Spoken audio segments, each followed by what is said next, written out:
In this video, we will take a look at a couple of methods that you can use if you need to move the drain pipe for your toilet a few feet, or in some cases even up to 12 feet away from the vent that it is connecting to. And I'm not about to suggest that this is going to work every single time, because it's going to depend a lot upon the drainage for the pipe. Are you going to be able to get the slope required by your local building department? And that might be anywhere between 1/4 of an inch per foot or 1/8 of an inch per foot. So the first thing you're going to want to do before you cut any of the concrete will be to look down the drain and see if you have a little bit of drop here. And you could do that by simply sticking a measuring tape down the drain. And if you have about 10 inches, then you're probably going to be okay. And that measurement would basically be down to about here somewhere. If you just stuck a ruler or a tape measure straight down, you'd kind of hit something like this.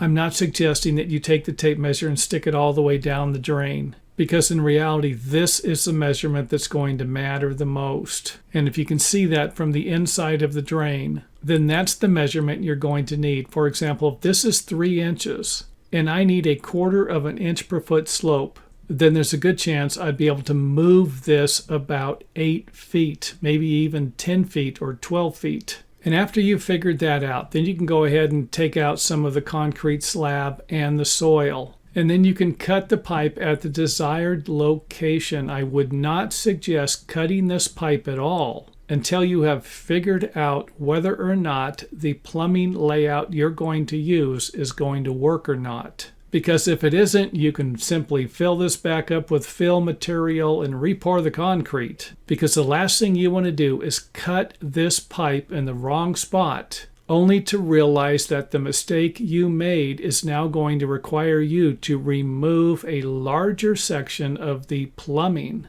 So again, let's put a little thought into this before you get carried away. Now, in our first example, we're simply going to use a coupling and then 90 off of that coupling and come over a few feet. And for something like this, we shouldn't have a problem. This is something that most building codes are going to allow, because you're only moving it a few feet.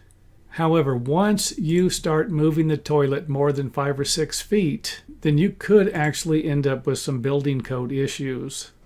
Another method you could use would be to come off of the coupling there and then 90 over like we did on the other side over here. And again, with something like this, I don't think we've went more than 5 feet yet. And of course, this would work if you went in the other direction.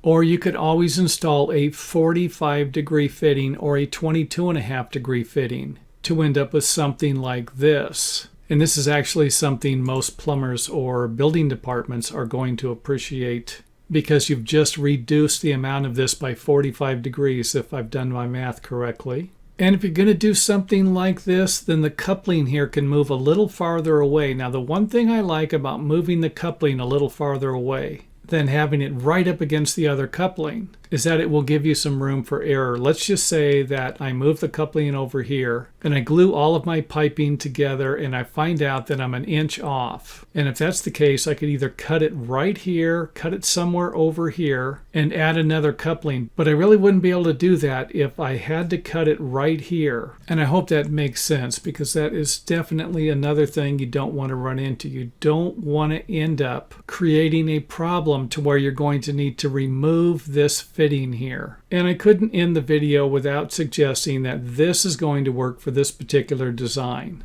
However, if you have a different design, I'm planning on creating a variety of different videos on how you can relocate certain plumbing fixtures, bathtubs, toilets, sinks, and showers in a variety of different situations. So feel free to email me a couple of pictures of your particular design and what you're trying to accomplish. And even if I won't be able to make a video within a few weeks, at least I'll be able to make another video that might help somebody else in the future.